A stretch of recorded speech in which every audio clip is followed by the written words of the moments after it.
This is an old abandoned hospital. It's been here since 1938, over 84 years ago. And since then, many patients have passed away within its four walls. Many say it's one of the most haunted places in the country. But what is it about this place that makes it so scary? What secrets are hiding in these abandoned rooms?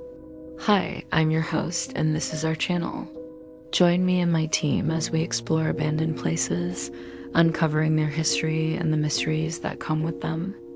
If you love scary stories, dark tourism, and anything to do with the paranormal, then make sure to hit that subscribe button. Today, we're off to the Peak District to explore a former hospital. Situated in north of England, it was originally opened in 1938 as the High Bradfield Hospital, named after the nearby village of High Bradfield.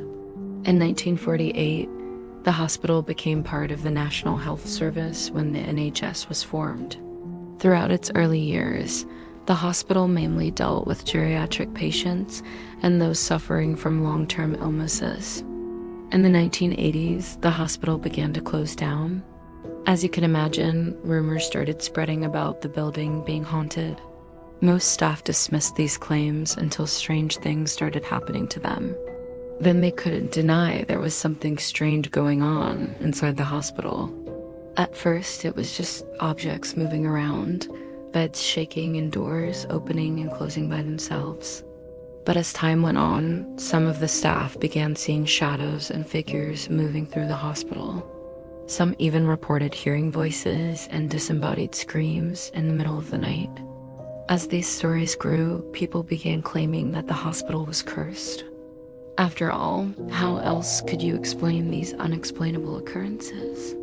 Even more terrifying, it was claimed that some of the patients were being deliberately targeted by these ghostly apparitions. To this day, no one knows exactly what happened at the hospital, but all agree that it was better to shut it down than continue treating patients there. I think we can all agree it's definitely creepy exploring a place like this, but it takes a certain kind of person to go into abandoned hospitals, especially ones with such a dark reputation. But we're not here to let ghost stories scare us off. Instead, we're here to uncover the truth. Now, before we go any further, please be sure to hit that like button for the YouTube algorithm. And while you're at it, why not follow us on social media where we share updates, sneak peeks, and other cool stuff. Now let's get back to the video. Although the hospital was officially closed in 1995, work continued on site until 2001 when the final buildings were demolished.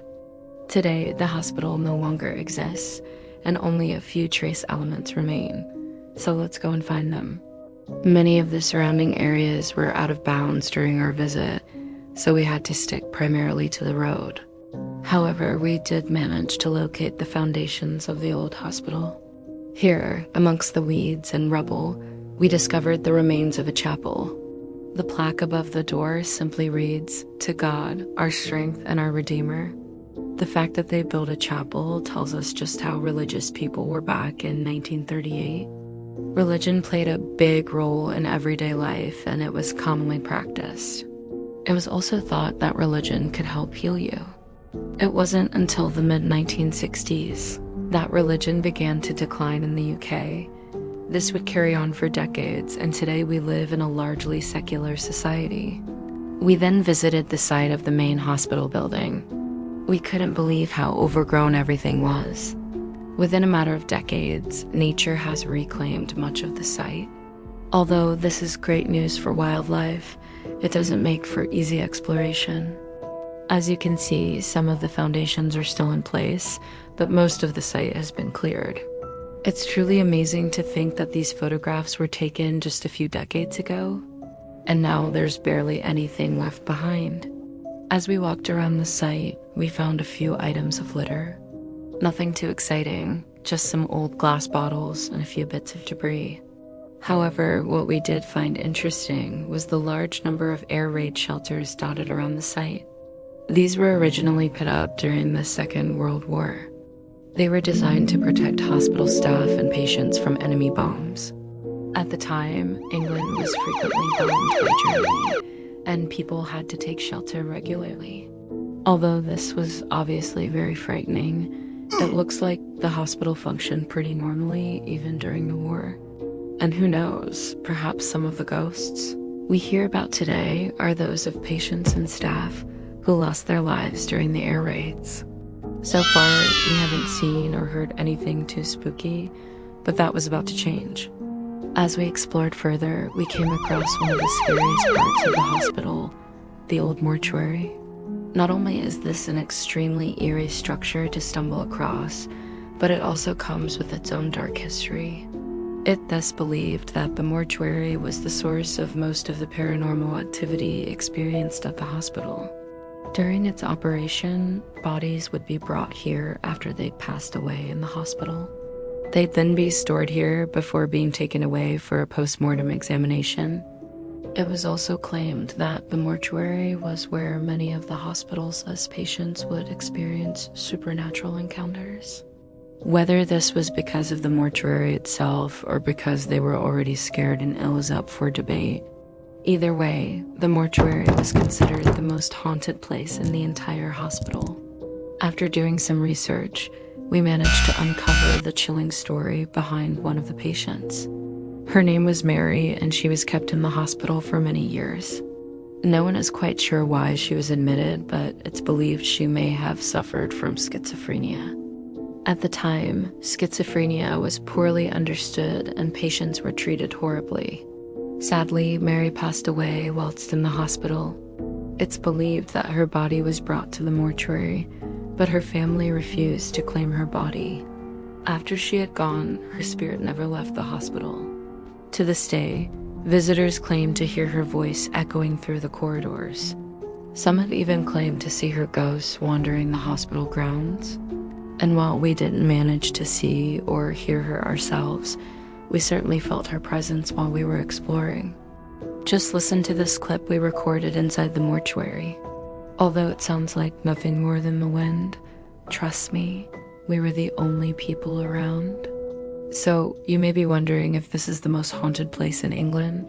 Why aren't more people coming forward with ghost stories?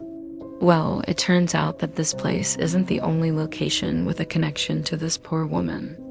In fact, she haunts two places in the area. If we turn back the clock to 1971, we see that Mary was transferred to another psychiatric hospital called Ranelagh. She spent the last few years of her life here. Before passing away in 1977, it thus said that Mary's body was returned to the mortuary at Ranelagh Hospital. Once again, her family refused to collect her body, and this time it was sent to a medical school in Sheffield.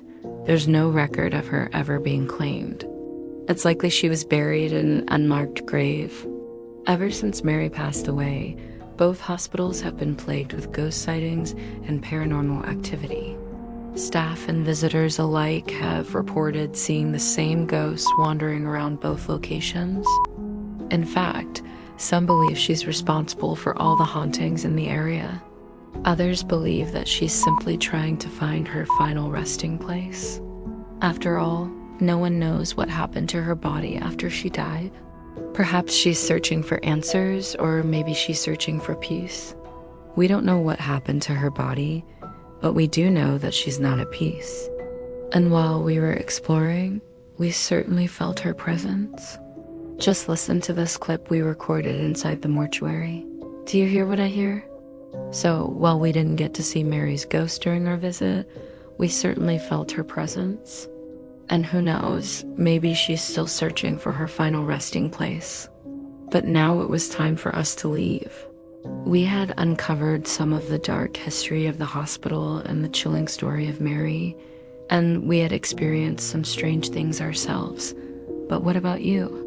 What do you think happened to Mary? Do you believe she's haunting the hospital? Let me know your thoughts in the comments below. And while you're at it, don't forget to hit that like button for the YouTube algorithm. And with that, it's time to finish this video. Thank you so much for watching. I hope you enjoyed. And if you did, make sure to follow us on social media where we share updates, sneak peeks, and other cool stuff. Until next time, stay safe, stay curious.